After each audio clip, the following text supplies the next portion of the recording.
Bienvenue, madame, monsieur, à ce numéro de votre magazine kiosque de ce vendredi 6 février 2026. Madame, monsieur, merci de nous suivre. Alors, ce matin, nous allons nous atteler sur le 74e petit déjeuner national de prière qui s'est tenu à Washington, dont a pris part le président de la République, Félix Antoine Tshisekedi Tshilombo. Il a fait une prière pour la paix. Pour la paix, ce qui a plus marqué cette 74e petit déjeuner du national de prière à Washington, c'est les ovations que le président américain Donald Trump vis-à-vis du président congolais Félix Antoine Tshisekedi. Il a salué un homme brave, il a fait des éloges devant Félix Antoine Tshisekedi Tshilombo. Et ben Donald Trump a employer quelques termes, il faut m'appeler pour quel que ce soit, je vais finir cette guerre. Ce sont ces phrases de Donald Trump qui constituent donc l'ossature de ce numéro de votre magazine kiosque, madame, monsieur. Et puis, nous allons revenir également sur la réaction du président rwandais Paul Kagame. C'était lors d'une conférence sur le dialogue au Rwanda, à Kigali. Donald Trump a réagi au sujet des sanctions, au sujet de son implication en République démocratique du Congo qu'il a nié. Et puis Kagame, je parlais de Kagame. Est-ce que, la grande question ce matin, est-ce que les États-Unis ont lâché Paul Kagame? La réponse, vous aurez la réponse avec nos invités, puisque diverses sources parlent de sanctions envisagées contre des hauts responsables de Kigali. Voilà, c'est ce que nous avons retenu aujourd'hui pour ce numéro de kiosque qui reçoit pour vous Philippe Kazadi, Félix Kalala et Nathan. Alors Philippe Kazadi, bonjour. Bonjour madame, merci pour l'honneur de me faire participer à cette tribune très suivie à Kinshasa et à travers le monde. J'aimerais d'entrée des jeux d'abord insister auprès de notre gouverneur de la ville de Kinshasa, Daniel Bumba, que personnellement j'ai salué les efforts qu'il est en train de fournir pour assainir la ville de Kinshasa, rénover la chaussée urbaine et donc mettre les Kinois dans le meilleur des conditions en termes de circulation, tout ça. Hier, dans mon quartier sans fil à Massina, l'opération de l'élargissement de la voirie a fait vraiment rage. Les engins ont été déployés sur le terrain et on a démoli principalement sur l'avenue Liberté. Mais ce que je voudrais décrire ici, c'est un manque de coordination entre l'hôtel de ville, la régie des eaux et la SNEL. Pourquoi comment expliquer que les engins qui viennent faire un travail pour les comptes de l'État travaillent visiblement sans que d'autres services qui sont concernés ou impliqués dans l'opération ne soient informés? Hier, madame, les tuyaux de la régie des eaux ont été troués par les engins de l'hôtel de ville qui sont venus donc faire ce travail-là d'élargissement de la voie. Mais jusque ce matin, le quartier n'a pas d'eau, le quartier n'a pas du courant, et l'eau qui a donc jailli de tuyaux troués ont inondé le quartier Boba, tout ça. Alors moi je pose la question, si on peut continuer comme ça sans visiblement avoir une vision claire, une action coordonnée, une action harmonisée avec d'autres services. Il y a sur d'autres voies où vous trouvez les tuyaux de la régie des eaux placés sous le macadam. Donc on se demande si à chaque fois qu'il y aura fuite d'eau, on va casser la chaussée pour aller réparer ça. Alors, tout simplement, il y a un problème d'harmonisation, il y a un problème de coordination entre l'hôtel des villes, la SNEL et la régie des eaux. Donc, je plaide pour que cette coordination puisse se faire entre les trois entités. Parce que sinon, c'est la population qu'on veut servir, mais qui sera en train de souffrir malheureusement. Voilà, c'est pour éviter les dégâts. Il faut vraiment cette coordination. Ouais, il faut vraiment cette coordination entre la SNEL, la Régie des eaux et l'hôtel des villes, parce que ailleurs même, il n'y a même plus du courant. Parce que tout simplement, il faut déplacer le cabine. On l'a pas fait à temps. Ou bien la SNEL vous dit qu'elle n'a pas été informée de l'opération qui doit se faire. Donc tout ça prouve qu'il y a un certain point de coordination. On doit savoir commencer par quoi pour finir par quoi. Est-ce qu'il faut casser déjà la voie, démolir les maisons qui ont pris l'espace de l'État, ou bien il faut déjà déplacer les bornes, par exemple les poteaux de la Régie des eaux, enfin de la Régie des eaux, la SNEL, oui. Pour qu'ils fassent ce travail-là. Aujourd'hui, on a aussi les poteaux des Canal Box. Les gens ont payé Internet. Et pouf, vous vous retrouvez le matin, l'engin a cassé les poteaux et les pauvres citoyens qui ont payé leur abonnement ne savent pas comment s'en servir. Donc tout ça, il faut vraiment que ça soit organisé, que ça soit coordonné avec l'autorité urbaine. Voilà, merci Philippe Kazadi. Félix Kalala, bonjour. Bonjour Madame la journaliste et surtout merci pour l'invitation aussi honorante. Je voudrais saluer d'abord mon co-débatteur en face de moi en lui présentant aussi les vœux les meilleurs pour l'année qui a déjà commencé. Je vous salue également. Ce sont des vœux qui viennent un peu en retard. Je salue aussi tous les membres de la société civile à travers l'association des refoulés du Katanga, c'est-à-dire plus jamais ça.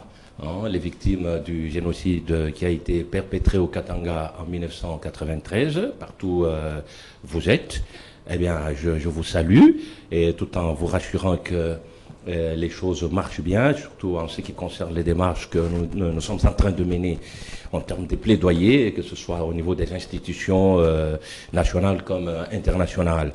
Je voudrais aussi, pendant que la gentille dame me donne l'occasion, je voudrais fustiger ici les propos de M.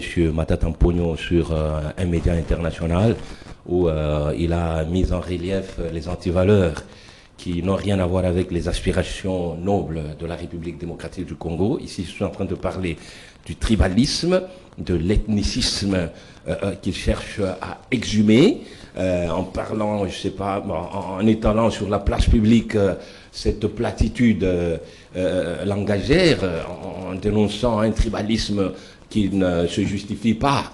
Nous disons que, étant donné que notre pays aspire à la grandeur sur le plan international, eh bien, ces genres de propos sont vraiment à condamner parce que la grande aspiration du peuple congolais aujourd'hui, c'est le vivre ensemble, c'est la cohésion nationale, celle qui est fondée sur le respect de l'unité dans la diversité culturelle, voilà, pour effectivement rendre visible, n'est-ce pas, tout le programme du développement communautaire de notre pays, voilà. C'est lorsqu'il a dit que la cour était composée que de gens de même tribu, c'est ça? C'est un grand mensonge. Un grand mensonge, mais enfin qui ne ressemble pas à quelqu'un, enfin qui, pendant qu'il était Premier ministre, enfin m'inspirait quand même confiance, mais je ne l'ai pas reconnu. Hein. D'ailleurs, c'est vraiment faux et archi-faux lorsqu'il dit que la Cour constitutionnelle ou bien le tribunal qu'il a jugé était essentiellement composé des gens de la tribu du chef de l'État. Et moi, je ne sais pas s'il a vraiment les éléments de preuve par rapport à ce qu'il était en train de dire. Donc c'est faux tout ce qu'il a dit. C'est faux et archi faux. D'abord, il vous dit qu'il est pourchassé. Il est pourchassé pour n'avoir pas voulu travailler avec le régime en place. Voyez un peu, ça sent un peu le dégoût hein, lorsque on veut s'engager dans la politique. Hein, c'est vraiment du mensonge cousu cousu avec du fil blanc, et ça ne ressemble pas à un grand homme qui a toujours mérité mon admiration. Voilà, merci Félix Kalala. Je reste avec vous. D'accord. Avec notre premier sujet, c'est le 74e petit déjeuner de prière nationale qui s'est tenu à Washington, aux États-Unis. D'abord, ce petit déjeuner, est-ce que c'est une activité très importante hein? Parce qu'on a vu, le chef d'État était pratiquement le seul président africain à y prendre part. C'est important. Très bien. au-delà même du petit déjeuner, je voudrais parler de cette spiritualité engagée et engageante qui caractérise le chef de l'État, le président de la République. Vous comprenez qu'il est parmi les rares présidents de la République, sinon le seul, qui avait organisé une grande prière en faveur du pays. Et voilà, il a consacré notre pays au Créateur, c'est-à-dire à l'éternel Dieu. Et voilà, un peu comme pour dire que c'est Dieu qui est au centre de tout ce qu'il est en train de faire. Et son mérite, c'est de nous faire voir que c'est l'intérieur qui gouverne l'extérieur. C'est l'esprit qui gouverne l'aspect physique des choses. D'abord Dieu. Et si déjà au niveau international, il doit prendre de telles initiatives, moi je pense que c'est vraiment des choses à saluer, et tout en plus que cela entre justement dans le cadre de la remise en valeur de la grandeur géostratégique, géopolitique de la République démocratique du Congo dans le concert des nations. Je crois que c'était aussi en présence du président Trump. Oui. C'est aux États-Unis. Oui, et vous savez, Trump aujourd'hui, on peut ou ne pas l'aimer, c'est la personne vedette au niveau international. C'est lui qui est en train de signer la paix presque partout où il y a des tumultes, partout où il y a des bruits de guerre, partout où il y a violation. Il a signé la paix, c'est-à-dire quoi? C'est-à-dire que partout où il y a il est présent. Des bottes, il a ramené la paix, parce qu'il a même dit qu'il s'est même vanté là, d'avoir ramené la paix. Il est présent. Parce qu'elle est réelle, cette paix-là. Donald Trump est sur tous les coups aujourd'hui pour mater toutes les tentatives dictatoriales, tout ce qui va dans le sens de la violation des droits humains. Il intervient, peut-être qu'il y a des petites choses à lui reprocher par rapport à la forme de ses actions, par rapport à son langage, mais au fond, c'est quelqu'un qui est en train de travailler. C'est lui qui est aujourd'hui au centre de l'actualité mondiale. On peut ou ne pas le vouloir. Et de là, à traiter directement comme ça avec le président de la République démocratique du Congo, moi je pense que ce sont des meilleures perspectives qui sont en train de se dessiner à l'horizon très proche pour notre pays. Alors, merci. Je vous en reviens prie. à vous, Félix Kalala, Philippe Kazati, le 74e petit déjeuner de prière, la participation du chef de l'État. Ils sont d'abord entrés dans ce qui a été dit lors de ce petit déjeuner. Quelle analyse vous faites de cela?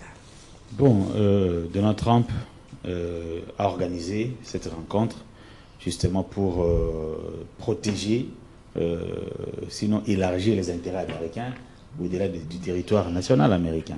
Donc il veut gagner plus de terrain en République démocratique du Congo en gagnant ou en obtenant plus de nos minéraux. Mais c'est une tradition, ce petit déjeuner. C'est pas que c'est seulement particulièrement cette année. Non. Tout ce qui l'intéresse, ce sont nos ressources. Et il est un bon président pour les Américains. Donald Trump est un bon président pour les Américains. Moi, je suis un peu offusqué d'attendre que Donald Trump, partout où il est à la dictature, mais c'est un dictateur né, Donald Trump. S'il défrait la chronique aujourd'hui, c'est à cause de ses actions dictatoriales, de ses actions qui ne respectent aucune règle internationale. Aujourd'hui, le droit international existe-t-il encore? Quel est ce pays qui va se permettre d'aller captiver un président en fonction et l'incarcérer chez lui? En plein 21e siècle, nous sommes en 2026, madame. Et au nom de quoi a-t-il arrêté Maduro? Au nom du fait que Maduro refuse de donner le pétrole vénézuélien aux États-Unis. C'est tout simplement ça. Ça veut dire que vous êtes ami à Donald Trump si vous lui obéissez servilement, aveuglement. Si vous ne lui obéissez pas, il n'est pas avec vous.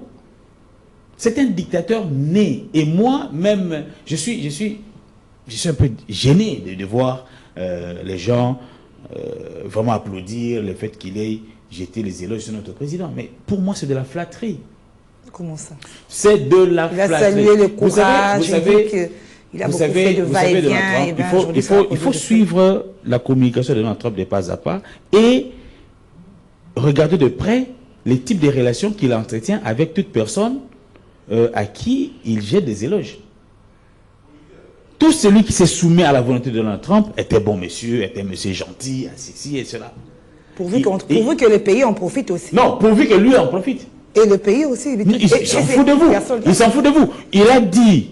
Il a demandé à l'Ukraine que pour la paix, abandonner les territoires déjà occupés par la Russie. Donc, si le président ukrainien Zelensky dit « Ok, j'accepte », vous allez l'entendre dire « Non, Zelensky, c'est un monsieur gentil, c'est un monsieur bien, il est attentif au conseil qu'on lui donne et tout ça. » Parce que tout simplement, il lui a au fait imposé sa volonté, mais par des mots doux. C'est ça la politique de Trump. Tout celui qui...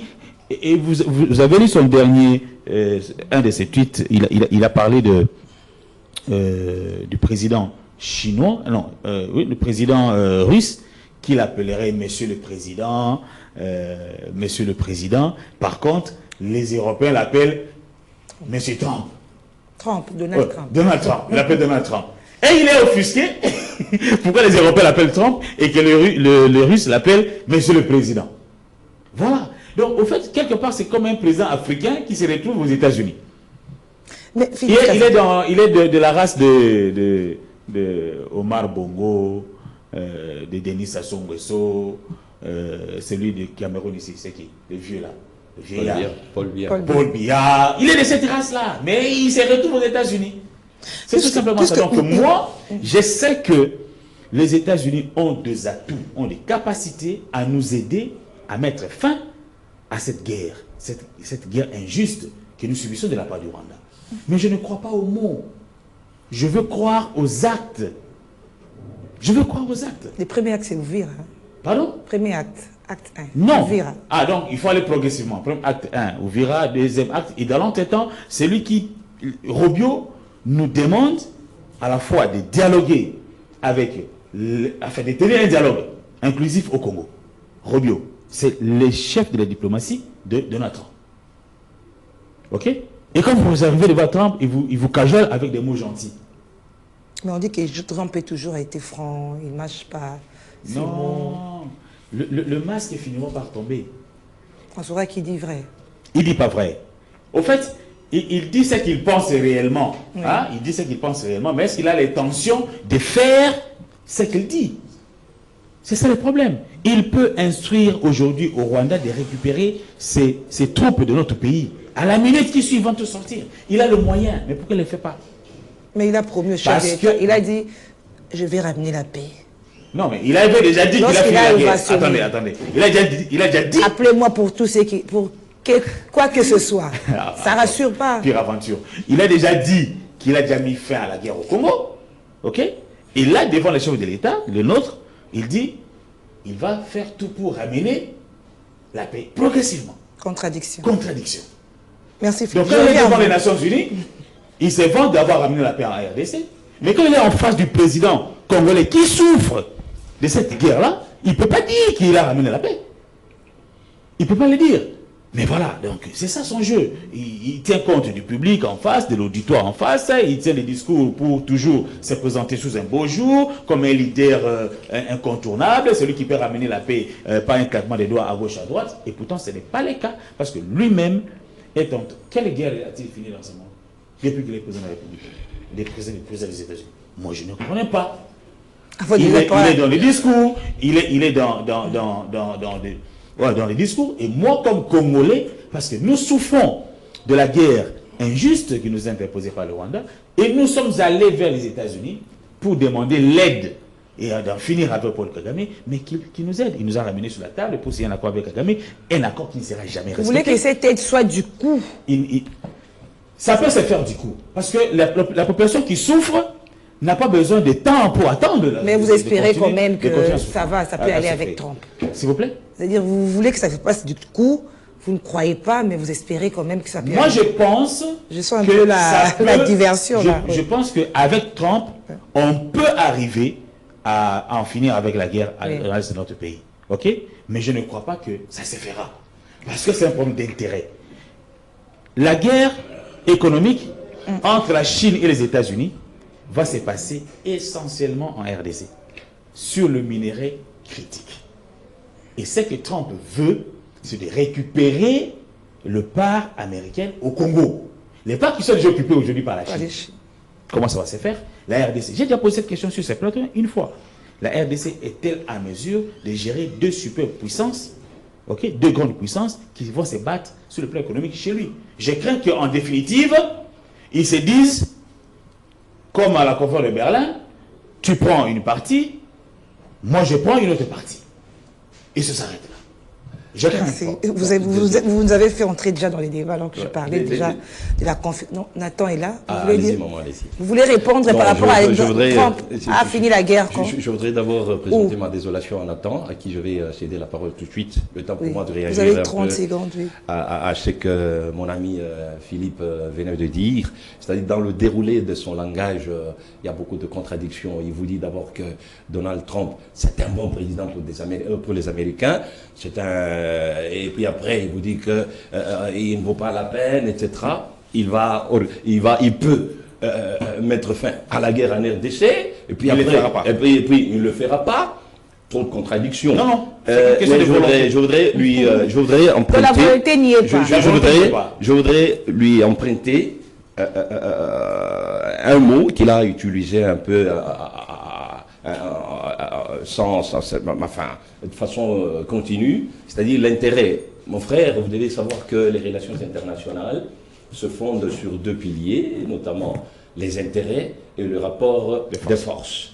Et quand vous revenez à tout moment, intérêt, oui, c'est ça la politique internationale. Et puis il faut aussi savoir que en matière justement de la philosophie, de la sociologie internationale, vous devez savoir, ou bien vous êtes sans ignorer, que la personnalité du chef de l'État compte beaucoup. Aujourd'hui, quand on parle de Trump, on voit directement l'incarnation de l'administration américaine. Trump, aujourd'hui, est capable d'appeler le Premier ministre israélien et celui-ci va venir dans les 48 heures. Mais c'est que lui, il attend qu'il appelle Kagame, qu'il arrête la guerre. Et ce n'est pas fait. Il peut, mais il ne le fera pas. Est-ce que je peux terminer pour laisser la parole à notre frère? Allez-y.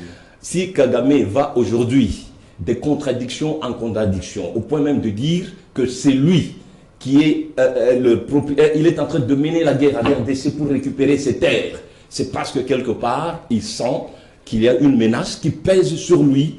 Non. Je vous dis. Nathan, nous donnons la parole à Nathan. Je vais revenir à vous. Mouzé a déjà dit. Laurent Désiré Kabila. Donc avant même que Félix n'arrive au pouvoir, avant Joseph Kabila, Laurent Désiré Kabila a déjà dit que le Rwanda veut nos terres. Il a dit, c'est déjà connu. Mais il niait ça aujourd'hui, il niait cela, Kagame. Non. Quand on veut parler sérieusement. La terre dont revendique le Rwanda, parce que pour le Rwanda, en fait, il faut se mettre dans la position du Rwanda pour essayer de comprendre. Pour le Rwanda, étant donné que le Tutsi congolais sont maltraités chez eux, et que les Tutsis ont des terres au Congo, alors comme lui il est prêt à les protéger, il dit ramenez-moi les Tutsis avec leurs terres. Je reviens à vous. Nathan va vous départager. Je ne sais pas quelle est sa position. Nathan, bienvenue. Merci beaucoup, Madame Givelle. C'est pour moi un plaisir d'être sur ce plateau. Salutations spéciales à mes aînés, notamment mon aîné Philippe, avec qui nous nous rencontrons presque partout à Kinshasa, bien que même aussi sur le plateau de télévision. Je salue également ceux qui nous suivent de partout à la maison. Sincères excuses parce que je suis arrivé légèrement en retard. Le biscuit, si vous me permettez, au cas contraire, je vais rapidement entrer dans le vif du sujet. Donald Trump, oui, on en parle. J'ai aimé mon aîné qui a relevé beaucoup de contradictions dans le chef du président des États-Unis d'Amérique. Vous savez, ce monsieur, c'est un bon parleur. Nous le connaissons tous. Nous connaissons que c'est un monsieur qui aime intimider, qui aime menacer les États, le chef d'État. C'est ce que nous avons besoin pour le cas de la République démocratique du Congo. Je dirais que c'est le seul pays au monde où la guerre ne finit pas. Avant que je sois né, parce que je vais ici rappeler que je suis le plus jeune parmi vous, avant que je sois né, cette guerre a existé. Parce que j'ai à peine 29 ans aujourd'hui. Plus d'une décennie. On parle de plus de 30 ans en République démocratique. Moi, j'ai 29 ans. Avant que je sois né, cette guerre avait existé déjà. Et cette guerre a existé et continue, et le Congolais continue à mourir. Et Donald Trump le sait. Qui ne connaît pas? Nous avons besoin que le cas Maduro se passe également contre Kagame. C'est ce qu'on a besoin. Parce qu'après la signature de l'accord de Washington, Madame Givelle, vous êtes sans ignorer que Ouvira était parti. Après la signature de l'accord de Washington. Et nous connaissons, c'est vrai, les velléités expansionnistes du Rwanda, notamment de Paul Kagame contre la RDC. Mon aîné Philippe l'a évoqué, Mouzé en a parlé. Mais après la signature de l'accord, nous avons tous constaté que Kagame sort de son silence pour dire, en réalité, ce sont les terres de la RDC que j'ai besoin. Vous constatez qu'il est en train même de quitter, en tout cas cet accord signé, pour vous montrer qu'il ne va pas le respecter. Parce que ce qui a été signé dans cet accord, c'était que la République démocratique du Congo devrait neutraliser les FDLR. C'est que je n'ai jamais été d'accord, je ne serai jamais d'accord sur ce point-là, parce que nous ne soutenons jamais les FDLR. Le M23, ensemble avec l'armée rwandaise qui occupe l'Est de notre pays, pouvait bien récupérer les FDLR jusqu'à ce jour. Aujourd'hui, Bunagana, c'est pratiquement 2-3 ans, Goma, Inané, tout ça là, toutes les zones où siègent les FDLR selon eux, sont occupés par le Rwanda et les M23. Ils devraient les récupérer.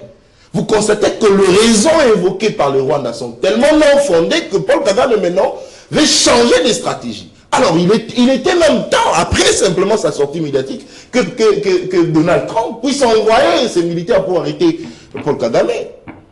Mais il ne l'a pas fait. Mais il faut rappeler une chose. Vous à ça, qu'on puisse l'arrêter. Non, mais justement.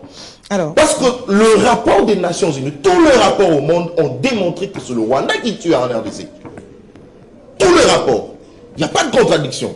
Il devrait être arrêté comme Maduro. Il faut rappeler une chose, Madame Givelle, que Donald Trump se mot doux envers le chef de l'État. Moi, j'apprécie. Il dit, Félix Tshisekedi, c'est un courageux, c'est un bon président. Oui, j'apprécie. Pourquoi? Parce qu'il faut rappeler qu'il y a un accord économique entre les deux pays. Et c'est normal. Et c'est gagnant-gagnant. Non, non. Mais gagnant-gagnant, c'est vous qui le dites. Attendez, c'est vous qui le dites.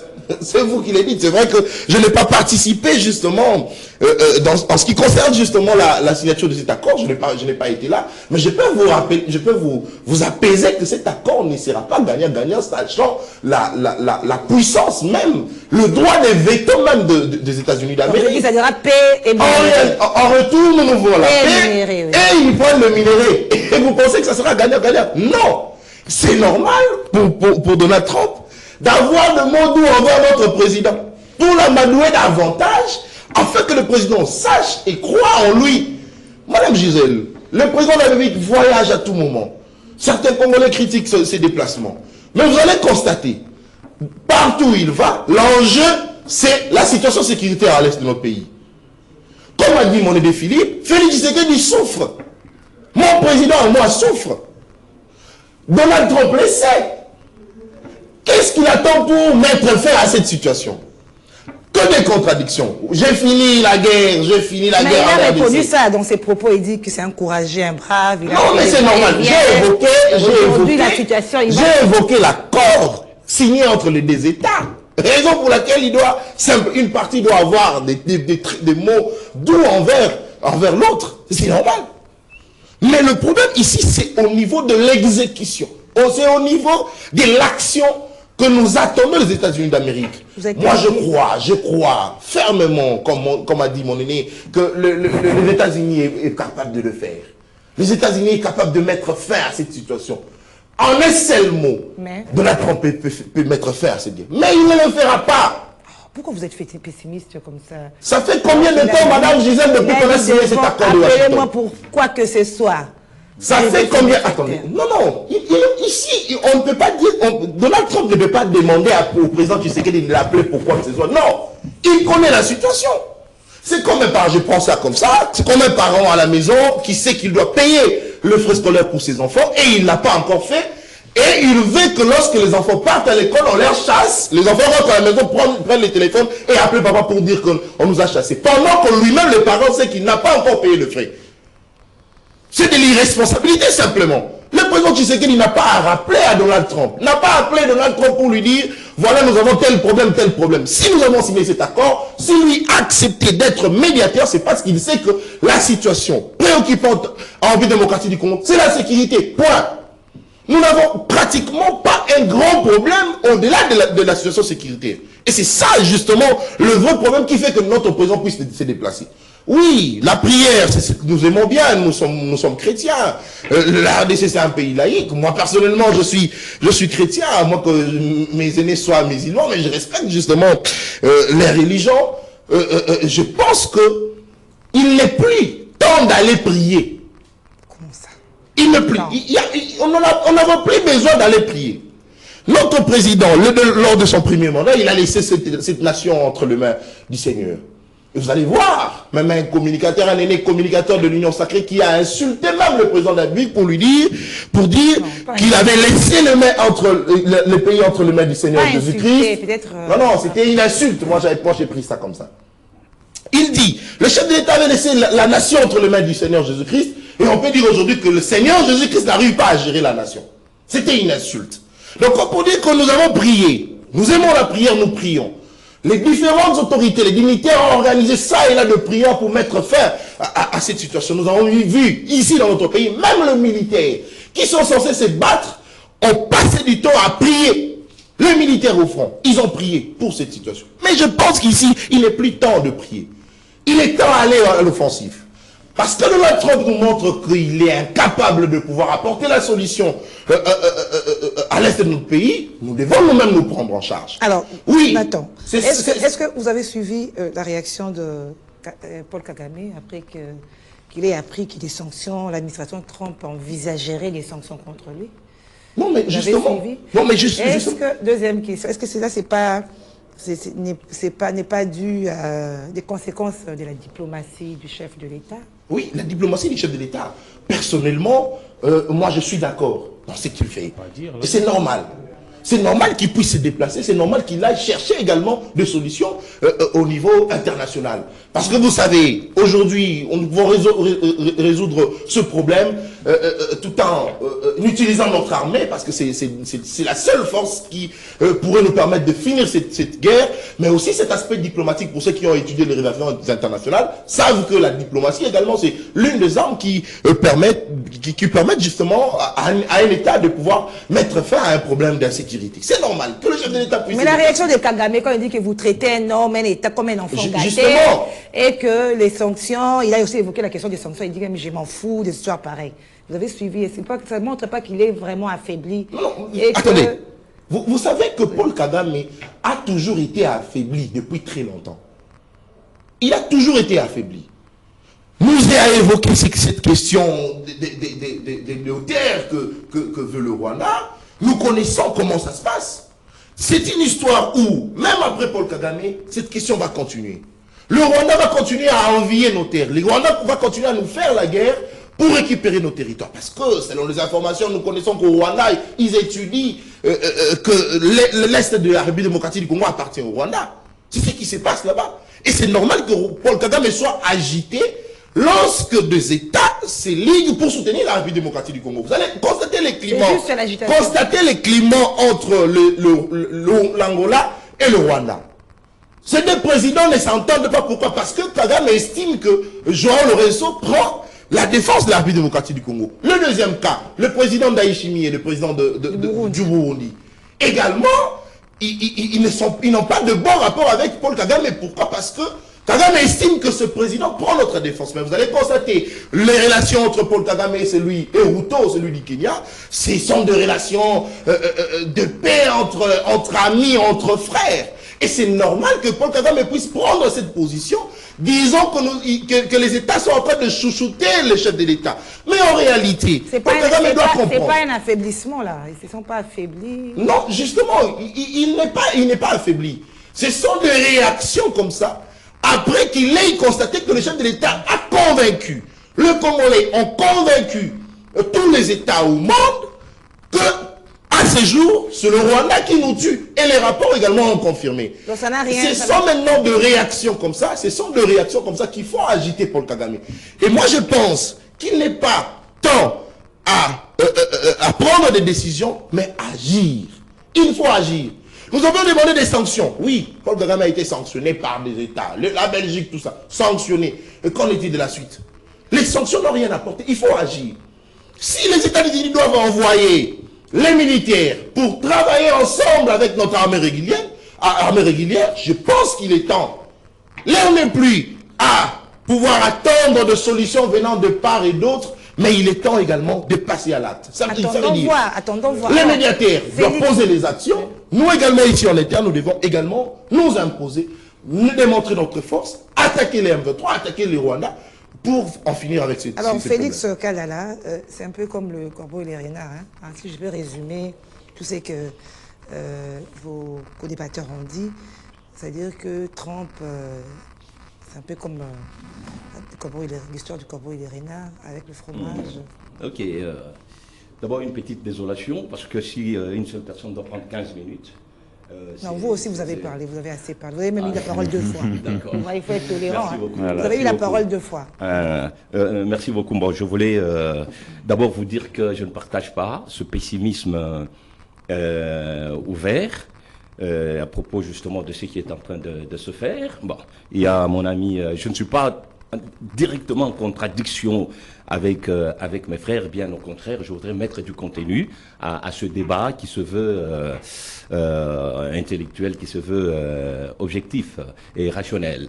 Lorsque mon ami Nathan dit ou désigne le président américain Donald J. Trump comme un dictateur par le fait, par exemple, de bafouer les règles du droit international, en l'occurrence avec l'arrestation de Nicolas de Venezuela, et bien et à côté il y a notre ami dont je salue d'ailleurs l'éloquence, qui dit qu'il attend que Trump fasse la même chose vis-à-vis de Kagame. Mais dans l'entretemps, ils disent que quelque part, leurs points de vue se croisent. Mais je dis, mais c'est quoi cette contradiction langagère parce que si aujourd'hui, Trump, ils reconnaissent que Trump est capable de mettre la main sur Kagame. Mais il ne le fera pas, c'est ce qu'il a dit. Il dit, et vous l'avez répété, Trump dit qu'il mettra fin à cette guerre, quoi qu'il en coûte, c'est-à-dire contre vents et marées. Avant, il avait déjà mis fin à la guerre. Envers et contre tout, il va le faire. Et là, nous réfléchissons sur le fond de la réalité diplomatique ou de la politique générale des relations internationales. Et je le dis sans trop me répéter, eh bien, il s'agit des intérêts. Et les intérêts dont il est question ici sont liés à nos ressources minérales. Il est tout à fait normal, encore qu'avant d'être politique, il est d'abord homme d'affaires. Ce monsieur-là, donc, nous ne pouvons que compter sur lui. Et quels que soient les moyens, quelles que soient les modalités pratiques qu'il va utiliser pour nous aider à mettre fin à cette guerre, nous, on va saluer combien de fois. Je retiens vos mots. Quelles que soient les modalités pratiques. Ça n'engage que moi, c'est-à-dire quoi? C'est-à-dire, est-ce que je peux continuer? Je dis ceci. Si Trump, aujourd'hui, mon frère venait de le dire, si Trump, aujourd'hui, mettait la main sur Kagame, sachez d'abord que cela va constituer une entorse vis-à-vis du droit international public, parce que ce sera une violation de la souveraineté, n'est-ce pas? Oui, ce sera une violation de la souveraineté d'un État.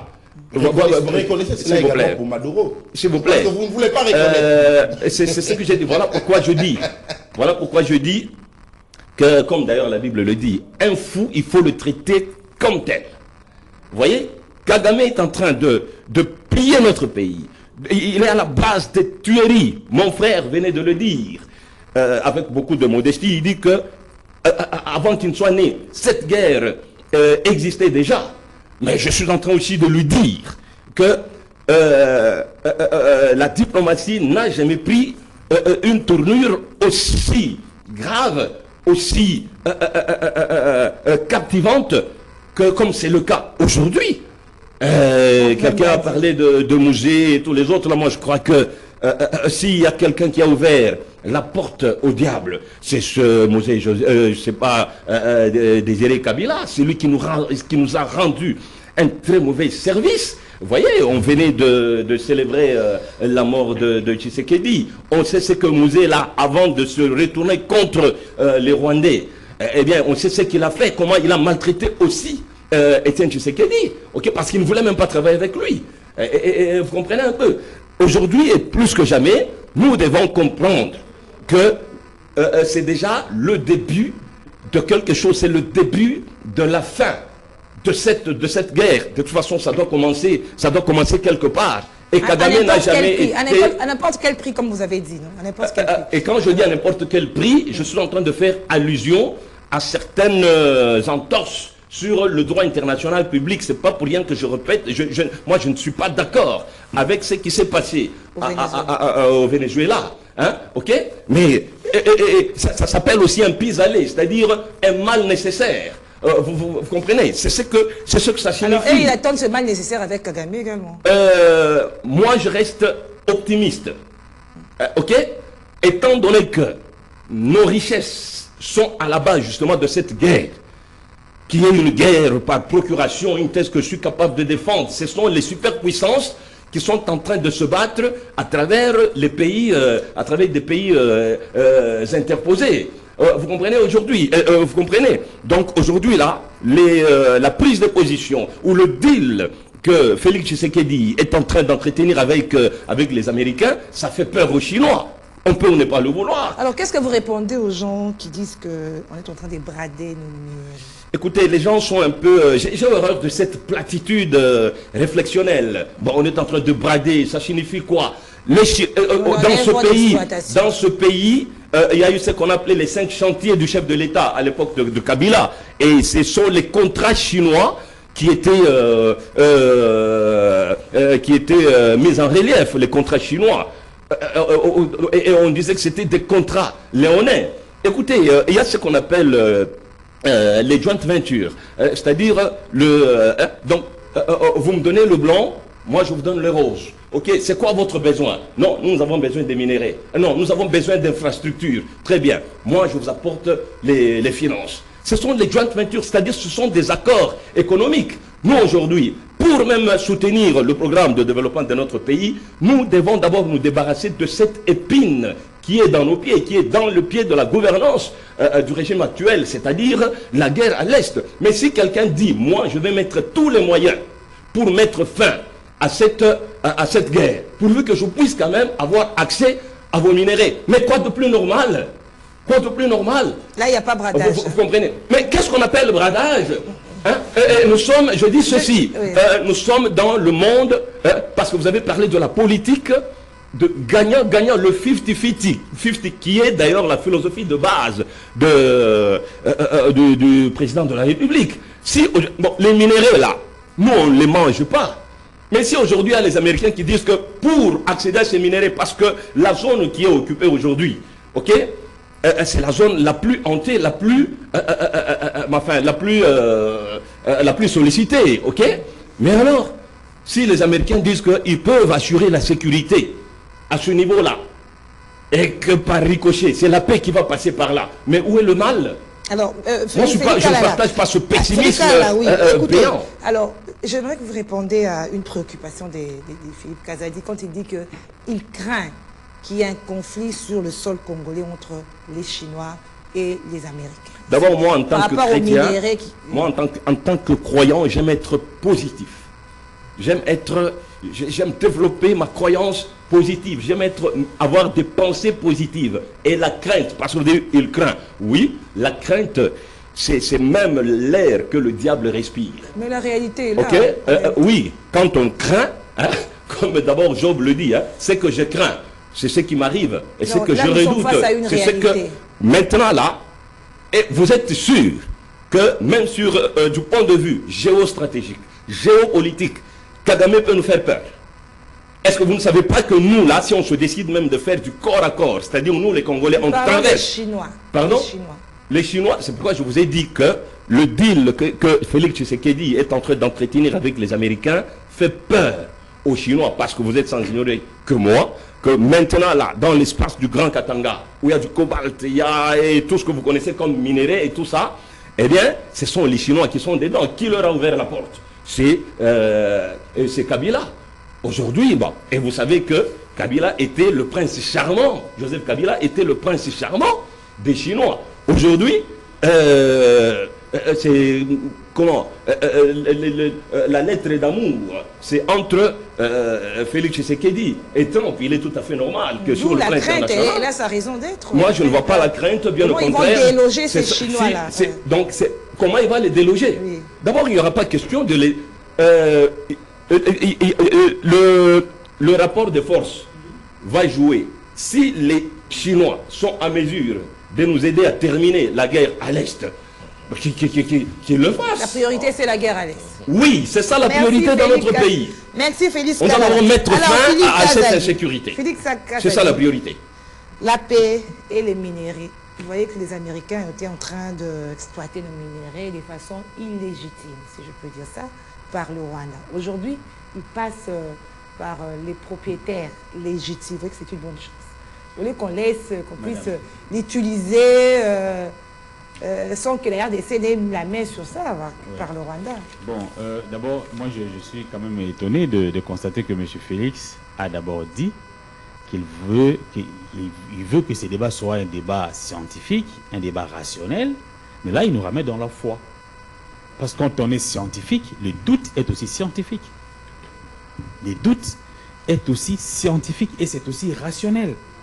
Vous ne voyez pas qu'à l'horizon, il se profile une guerre de leadership entre la Chine et les États-Unis sur notre sol. Cette guerre a toujours existé. Excusez-moi, oh là là. Mais là, ça peut s'intensifier. Savez-vous que les Chinois, aujourd'hui, les entreprises chinoises qui sont notamment dans les Katanga, appartenaient aux Américains. Ce sont les Américains qui ont vendu eux-mêmes les entreprises aux Chinois. Donc, lorsque les Américains vendaient les entreprises aux Chinois, ce n'est pas la faute d'un régime quelconque, hein, à mon avis.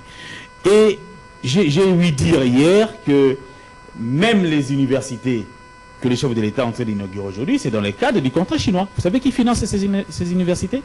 La construction de ces universités? C'est les contrats chinois. Non, je ne peux pas deviner. Là, si vous avez des éléments de preuve, vous les présentez. Je vous donne les éléments. Et tout ça. Je vous donne les éléments. Vous pouvez maintenant aller vérifier, même à travers les DG d'anciennes structures de coopération sino-congolaises. Allez-y voir. Le pasteur Freddy Yodi, vous pouvez poser la question. C'est l'exécution du contrat chinois qui nous donne aujourd'hui ces deux entreprises. Donc, moi, je ne veux pas rentrer dedans. Mais ce que je veux vous dire, ce n'est pas que nous sommes, moi personnellement, ce n'est pas que je suis pessimiste. Mais je suis prudent.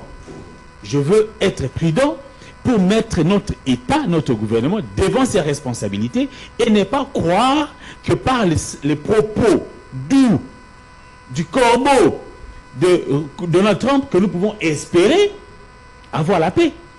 Parce que nous pouvons... Il y a un risque aussi que nous ayons deux conceptions différentes de la paix. Qu'est-ce que Donald Trump appelait avant avoir mis fin à la guerre? Et pourquoi aujourd'hui, il commence à dire qu'il va tout faire pour mettre fin à la guerre? Donc il s'est rendu compte que la guerre est encore là.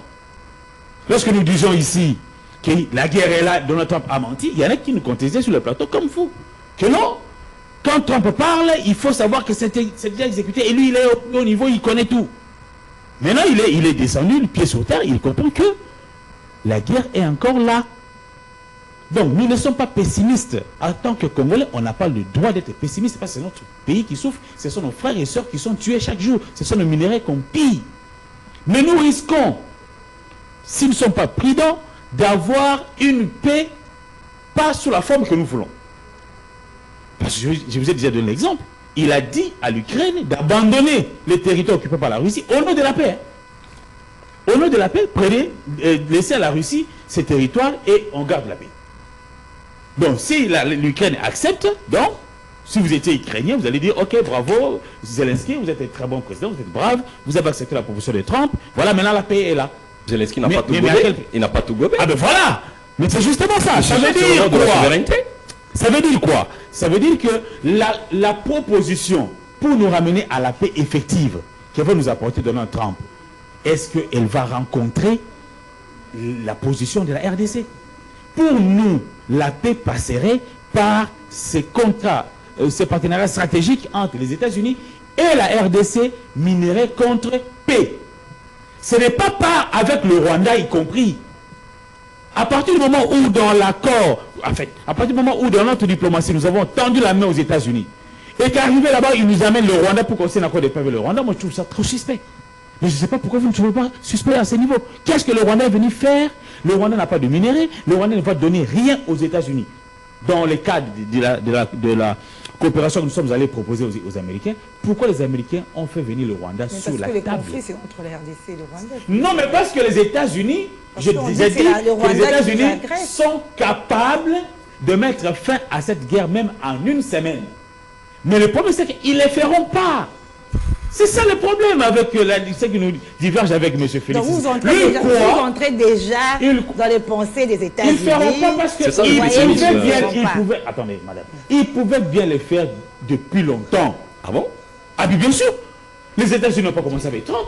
Écoutez, il n'est pas le premier. La paix est un processus. Ça ne se fait pas par un coup de... Non, mais voilà, donc c'est le processus-là. Moi, dans le temps, il y avait ce contrat. J'aurais aimé que vous débarquiez à Goma, à Bukavu, et vous dites aux gens que non, la paix que vous espérez, attendez, c'est un processus. Le peuple n'a pas besoin d'attendre, monsieur Félix. Le plus important ici, à mon avis, c'est que nous, comme État congolais, nous devons nous donner le moyen de nous sécuriser nous-mêmes. Pas compter sur un autre État, parce qu'il est possible que les États-Unis soient des connivences ou des mèches avec le Rwanda pour nous payer l'avantage. Et là sont les intentions. Et la Chine, nous sommes dans les hypothèses. Nous sommes dans les hypothèses. Tout ce que vous dites là n'est pas parole d'évangile. Nous raisonnons. Et quand on raisonne, c'est un terme d'hypothèse, des probabilités. Vous croyez que c'est impossible que le Rwanda soit, les États-Unis soient des connivences avec le Rwanda? C'est impossible? Moi, je ne veux rien deviner. C'est possible. Non. Voilà. Ça veut dire que vous ne voulez pas raisonner donc. Parce que quand vous raisonnez, vous devez arriver sur des hypothèses pareilles. Et au cas où ils sont en connivence, qu'est-ce que nous allons faire? Donc la dernière option pour nous, c'est nous doter d'une armée forte, des services de sécurité efficaces et anticipants qui savent comment prévenir ou endiguer le mal. Alors, c'est une case à dire aujourd'hui que le Rwanda a été lâché par les États-Unis. Là, vous n'êtes pas d'accord avec ça parce qu'on a vu aussi l'exclusion de Kigali, hein, dans cette rencontre sur les minéraux stratégiques. Mais parce que le Rwanda n'a pas de minéraux stratégiques, il va les faire quoi là-bas? C'est-à-dire que là, vous revenez sur ma question, alors je dis que les États-Unis veulent vraiment coopérer maintenant avec les vrais propriétaires de minéraux. Maintenant, attendez. Ça peut aussi être cela. Mais nous sommes allés voir les Américains pour leur proposer justement ça. Mais ils ont ramené les Rwandais sur la table alors que le Rwanda n'a rien à apporter. Il n'a qu'à retirer ses troupes de notre sol, c'est tout. Et pour retirer ces troupes sur notre sol, ça ne demande pas mille gymnastiques. Autant ils se sont retirés d'Ouvira, Trump peut donner l'injonction pour qu'ils quittent Goma et Bukavu et partir totalement de notre territoire. Mais madame, ça doit commencer quelque part. Il ne le fera pas. Moi, je dis, il ne le fera pas. Les jours qu'il le fera, mais au moins, on a quand même libéré Ouvira. Je reviendrai ici pour tout. Pour en débattre avec qui que ce soit sur la question. Mais pour moi, les Congo, la diplomatie congolaise a un cap que le président de la République est en train de mener. C'est un cap qui est efficace, ok, sur le plan du narratif par exemple. C'est très efficace. Maintenant, il faut que cela se traduise par des actions sur le terrain.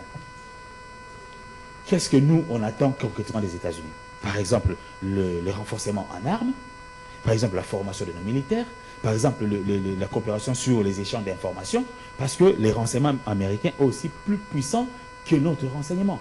Nous pouvons bénéficier directement des États-Unis, des choses comme ça, palpables, qui prouvent en suffisance que oui, les États-Unis sont vraiment disposés à nous aider. Mais que ça soit du tic au tac. Oui, mais s'il veut, non, ça peut se faire du tic au tac. Mais s'il veut seulement venir nous amadouer avec des mots doux pour qu'il ait accès à nos minéraux, au même moment que la Chine, je crains alors que les deux puissances, parce que l'armée américaine ni l'armée chinoise ne viendra chez nous pour se battre les deux puissances vont négocier entre eux et dire non bon, écoutez, ces deux frétins-là, le Rwanda et la RDC, on les gère comment? Chine prend sa partie, moi je prends ma partie, et on risque d'assister à une balkanisation du pays. En fait, dernièrement, on a vu la délégation de l'Africom, là, ça suffit pas, c'est pas des signes. C'est ça que moi je vois. Je vois que les États-Unis risqueraient de dire, avec la Chine, sans la RDC, comme la conférence de Berlin, avec la Chine, c'est dire, La Chine, toi tu es où? Je suis au sud, au Katanga, tout ça. Ok. Occupe-toi du Katanga. Laissez-moi la partie nord-est. Je m'en occupe. Pour vous que la paix... Mais madame, mais cette paix peut être une balkanisation et ça nous ramène la paix. Nous qui sommes de l'autre côté ici, si cette partie-là est partie, il y a notre président, notre gouvernement là-bas, tout ça, nous serons en paix, non? Ah, vous craignez la balkanisation? Ah, mais bien sûr, nous serons en paix, mais ça sera quelle paix?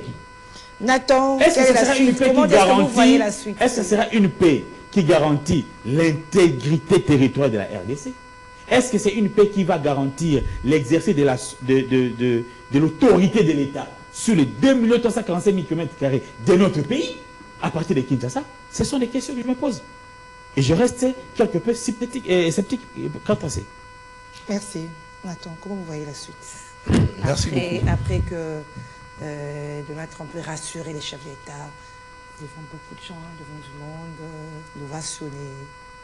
Voilà. Merci beaucoup, madame. Je me suis écrit devant mon pasteur Marcelo Tonassi dans notre programme des Alpha 40, parce qu'en face de moi, c'est un pasteur et non un scientifique, parce qu'il voulait bien que le débat soit scientifique. Mais je me suis dit que je suis en face d'un pasteur. Madame Givelle, nous qui sommes chrétiens, nous connaissons que Dieu donne le souffle de vie aux méchants et à tout le monde. Et aux méchants et aux autres, le Seigneur donne le souffle de vie à tout le monde. C'est la raison pour laquelle il donne le souffle de vie à Kagame. Kagame qui tue, mais il dort et il se réveille. Il n'est pas question ici de foi, mais il est question de mettre 2 stratégies de politique pour faire tomber l'ennemi qui est en face de nous. Et on les fera comment? Et ce n'est pas par la foi, ce n'est pas par la Bible.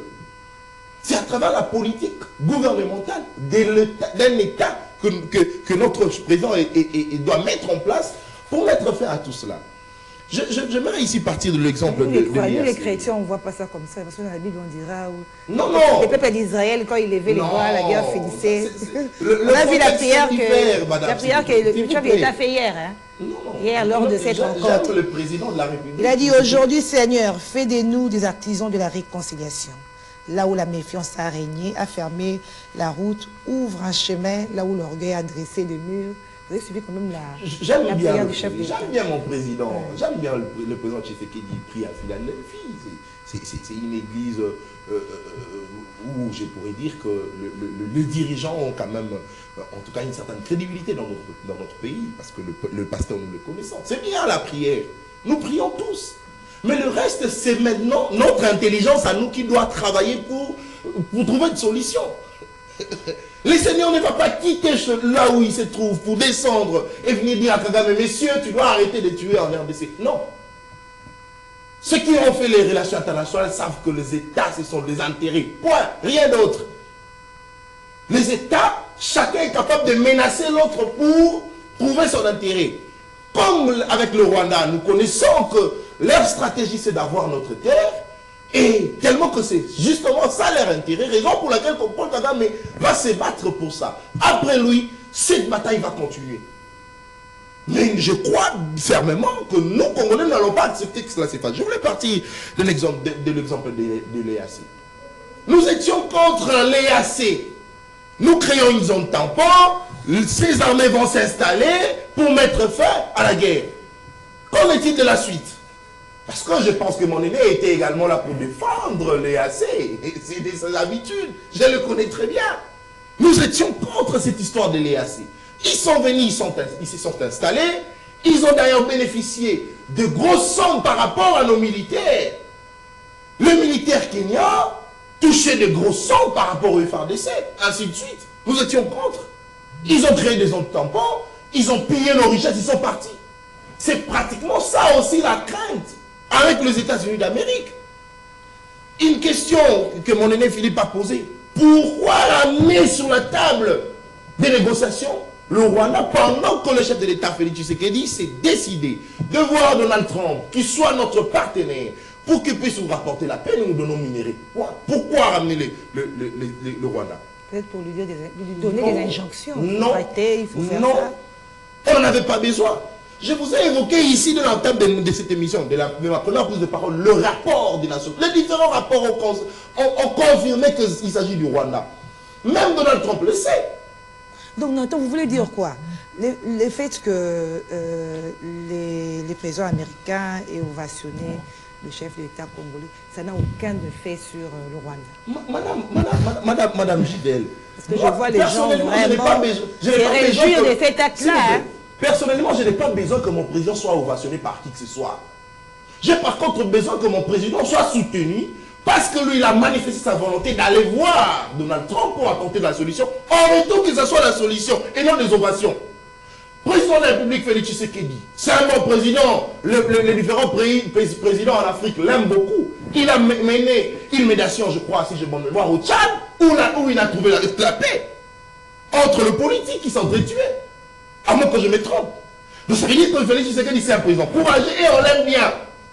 L'aimer ne suffit pas. Félix Tshisekedi a une femme, à son épouse, maman Denise Dakerou, que je salue en passant, qui l'aime bien. Point. Ça, c'est tout. Le président de la République a plus besoin des ovations venant de sa femme. Venant également des Congolais, lui disant que merci Tata Mokonzi parce que tu nous as apporté la paix. Et non à Donald Trump qui est considéré comme partenaire. Mais au-delà de ça, médiateur dans cette crise existante entre la République démocratique du Congo et le Rwanda. On n'en a pas besoin, Madame Gisèle. On a par contre besoin de voir un Donald Trump qui agit, qui réagit face à la tétitesse de Paul Kagame. Je l'ai dit récemment sur ce plateau, que Paul Kagame ne va jamais respecter l'accord de Washington. Je te traitais de tout le mot. Je connais ces messieurs. Ce n'est pas la première fois que la RDC puisse signer un accord avec Kagame. Il ne respecte pas. Mais il y aura un jour, une dernière fois. Là. Non, non. Il y aura un jour, une dernière fois, et c'est les mettre à terre. C'est les neutraliser. Je pense que ça sera ça le dernier jour. Si il n'a pas encore été neutralisé et qu'il est fort, parce qu'il faut rappeler que parmi toutes ces grandes puissances, il y a de ceux qui sont de mèche avec Paul Kagame. Bien que vous allez constater que ces nations se lèvent pour condamner, mais en cachette, ils collaborent. En cachette, ils coopèrent. Pourquoi je l'ai dit? Parce que si seulement ces nations étaient contre Paul Kagame, on allait constater qu'il y a fait en tout cas des relations diplomatiques, c'est comme avec la Belgique. Je pense que seule jusqu'à ce jour, la Belgique, à moins que je me trompe, la Belgique c'est la seule nation qui nous a montré qu'elle n'est pas d'accord avec ce que Paul Kagame fait, raison pour laquelle il n'y a plus d'accord entre les deux États. Donc si la solution... La France qui nous montre à tout moment, le président Macron qui nous montre à tout moment qu'il est avec Tshisekedi, je pense que ce fond, c'est l'une des nations qui sont de mèche avec le Rwanda. Les neutraliser, mettre fin à tout cela, c'est déneutraliser Paul Kagame. À travers la guerre? Bien sûr. Le dialogue aussi, d'autres estiment qu'on doit se... Non, le dialogue ne va rien apporter. En tout cas, je suis désolé. Les dialogues dans notre pays ne va rien apporter. En tout cas, je pense que après avoir réfléchi sur toutes ces questions, je pense que le dialogue ne va rien apporter. C'est bon la guerre. Justement. Mais la guerre, c'est à long terme, parce qu'on doit former. Mais il est temps. La population de Kiev, vous l'avez dit, attend une solution à court terme. Il est temps. Il est temps. Quelle est la solution à court terme? La solution à court terme, moi je pense. Parce que nous avons fait foi à Donald Trump, nous l'avions démontré ici qu'il ne va jamais, alors jamais nous apporter cette paix, parce qu'il a le pouvoir, mais il ne va pas le faire. Parce que, Madame Juvel, ça fait combien de temps que le M23 quitté Ouvira? Mais aujourd'hui, nous serions très contents, très heureux de constater qu'après Ouvira, c'est notre ville. Pourquoi ça tarde? Parce qu'il existe déjà un accord de paix. Parce que le chef de l'État a démontré à quel niveau il fait foi à Donald Trump. Qu'en est-il de la seconde province dans laquelle nous allons voir les départs des Merci. Félix va répondre à cette question. Qu'en est-il des autres provinces après Ouvira? Parce que vous semblez... Je venais de dire tout à l'heure que tout doit commencer quelque part. Et jamais Paul Kagame, tout le monde avec son régime, n'a été aussi mal à l'aise comme c'est le cas aujourd'hui. Il est malmené sur tous les plans et sur tous les fronts. On peut ou ne pas le vouloir. On va dire que, bon, évidemment, cette guerre, c'est depuis 30 ans, mais cette fois-ci, on se rend compte que Kagame est dans ses petits souliers, comme on dit.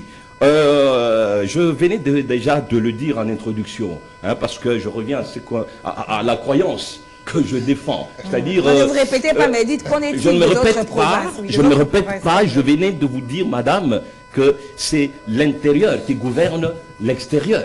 Vous avez compris? Et le chef de l'État ok, a toujours raison de dire que la prière, c'est une guerre formidable, c'est une arme formidable. On peut ou ne pas le vouloir. Et dire que quand je parle, j'invoque les écritures bibliques, cela ne m'arrache pas mon diplôme universitaire. Bien au contraire, je suis en train de vous faire comprendre que la philosophie du point de vue général a deux parties. Il y a le physique et la métaphysique. Il y a la physique, dans la partie rationnelle, le visible, et la métaphysique, qui est la partie invisible. Ok?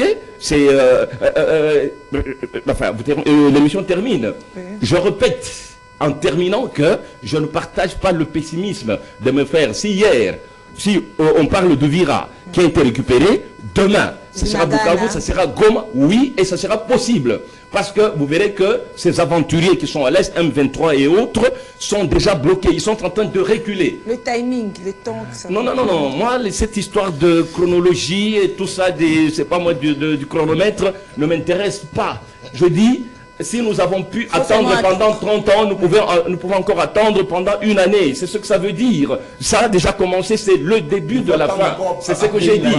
Parce qu'il y a des accords signés, nous attendons. Et même quand tu auras du résultat, les amis vont me dire, bon, en tout cas, on a récupéré Bukavu, il reste encore Goma et tout ça. C'est le début.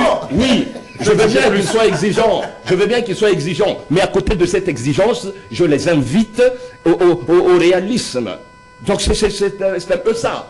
Par dire que je suis positif, je suis optimiste, ne dis pas que je suis irrationnel. Vous aussi, ne soyez pas si pessimiste. Et c'est ça qu'ils ont fait pendant tout le temps. Je ne suis pas pessimiste, mais je suis prudent. Je reste prudent, ouais. Voilà. Je veux vivre les choses que de croire en l'air. Merci à vous. Nous espérons tous le retour de la paix. Merci, mais pas à quel prix, n'importe quel prix. Pas n'importe quel prix, madame. Pas n'importe quel prix. Et lorsqu'il faut y aller, j'ai parlé, et quand je dis à n'importe contre vents et marées ou envers et contre tout, je fais allusion ici à ce qui s'est passé au Venezuela. Si on mettait aujourd'hui la main sur Kagame, eh bien ça sera un pis-aller, un mal nécessaire au regard des exigences du droit international. Capturer comme au Venezuela. Mais oui. Ici l'inverse se fait. Pardon? Ici l'inverse se faisait. Comment ça? L'inverse, c'est-à-dire quoi? Non, monsieur. L'inverse, ça veut dire que si on arrêtait notre président, vous allez dire quoi? Non, mais Trump... Mais parce qu'il aura fait quoi? S'il vous plaît? Parce qu'il aura fait quoi? Donc, pour vous, vous croyez que dans l'entendement du Rwanda, nous sommes sains? Oui, nous sommes sains parce que c'est nous qui sommes agressés. Non. C'est dans l'entendement du Rwanda. Mais Trump l'a dit, Philippe. Mais c'est nous qui sommes agressés. Finalement. Il a salué. Mais qu'est-ce que vous voulez? C'est nous qui sommes agressés. C'est nous qui sommes victimes. Dans l'entendement du Rwanda. C'est nous qui sommes dans l'entendement du Rwanda. Est-ce que nous sommes ça? Nous allons venir avec vous sur ce plateau pour vous faire comprendre que... C'est déjà le début de la fin, monsieur, mon ami. C'est vraiment le début de la fin. Soyons optimistes. Il y a quelque chose qui va se passer. Ok. On dit que Trump ne cache pas ses sentiments.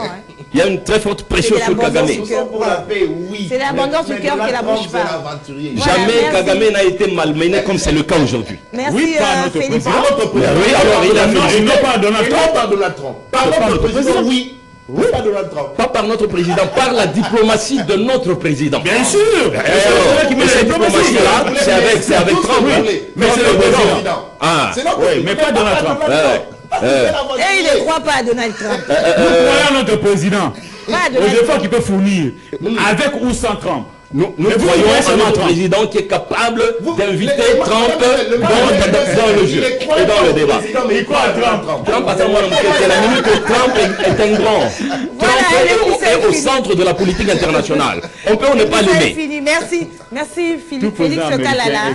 Merci Félix. J'allais dire Félix Tshisekedi. C'est la même chose. C'est la même chose. D'ailleurs, je le salue là où il est. C'est mon homonyme. Merci Philippe Kazadi. Merci Nathan Biekanza. Merci beaucoup Nathan. Merci à vous, fidèles téléspectateurs et auditeurs. Bon début du week-end. Merci à l'équipe technique. Merci au coach Doudou Motiri. Madame, Monsieur, nous nous prenons rendez-vous pour les lundis avec le même plaisir. Au revoir. Au revoir.